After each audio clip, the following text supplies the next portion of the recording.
من وقت ما انتشر فيديو لبنت من النوبة بترقص في حفلة تخرجها بفستان مكشوف، والموضوع ده مستفزني جدا. واللي يستفزك اكتر لما تشوف الفيديو كامل بقى، مش لما تشوف الدقيقة ونص دي. الفيديو كامل عبارة عن نص ساعة، الشباب والبنات كلهم كل واحد يطلع ياخد الشهادة بتاعته بيرقص رقصة مختلفة. ومش اللي بياخد الشهادة بس هو اللي بيرقص، ده في شباب تحت الستيج مقضيينها درمغانة، في تحت دي جي شغال تحت واغاني للمهرجانات وشغالين عمالين يرقصوا ويهيصوا، اللي هو انت ما تفهمش يا دي حفلة تخرج ولا ده فيديو متصور في كباريه. واللي يستفزك اكتر بقى مش كل ده في حاجه مستفزه اكتر من ده، الناس اللي بتدافع عنهم. يعني من الوقت ما الفيديو انتشر شفنا ناس وشيوخ عملت فيديوهات وكتبت بوستات وقالت يا جماعه الكلام ده حرام وما ينفعش ينتشر ما بيننا، بيوضحوا الحلال والحرام واللي ينفع واللي ما ينفعش. تمام.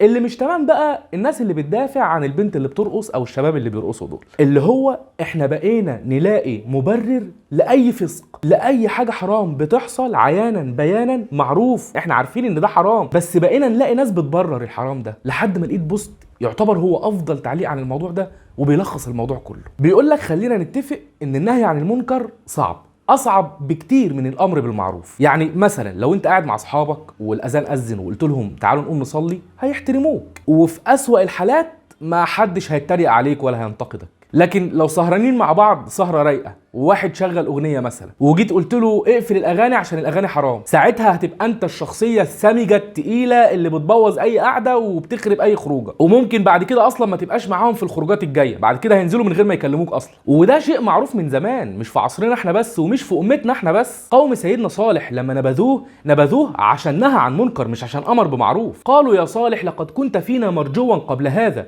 أتنهانا. هو اللي مزعلهم منه ومخليينه مش عايزين يتبعوه انه بينهاهم عن المنكر. وكذلك على السوشيال ميديا في عصرنا دلوقتي وفي امتنا دلوقتي، هتلاقي كل البوستات اللي فيها خناقات وفيها اثاره للجدل هتلاقيها بتتكلم عن نهي عن منكر مش امر بالمعروف. يعني لو نشرت بوست مثلا كتبت فيه صلوا الفجر يا جماعه، تصدقوا، حبوا بعض، انشروا السلام والخير، محدش هيعترض على البوست وكل الناس هتحط قلوب وهتشيره والدنيا هتمشي زي الفل. لكن لو كتبت بوست بتقول فيه ان حرام البنت ترقص في حفله تخرجها بفستان قصير حتى لو كان رقص نوبي، هتلاقي بقى اغلب التعليقات ساعتها من نوعيه طب ما تشوف نفسك انت الاول، ما انت بتعمل خليك في حالك، هي حره ما اذتش حد، انت هتعمل لنا فيها شيخ ولا ايه؟ وانت خلاص يعني طبقت كل حاجه في الشرع. الايمان في القلب، انت حر ما لم تضر. روح شوف تجار المخدرات والحراميه وبعد كده ابقى تعالى اتكلم على البنت.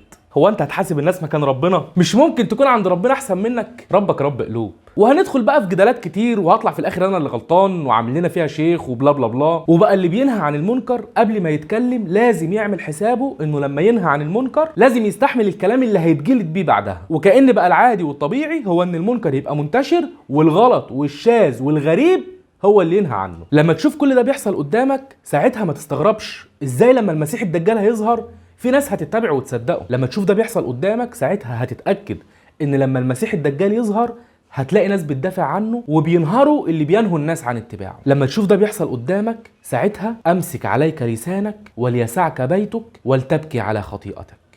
السلام عليكم.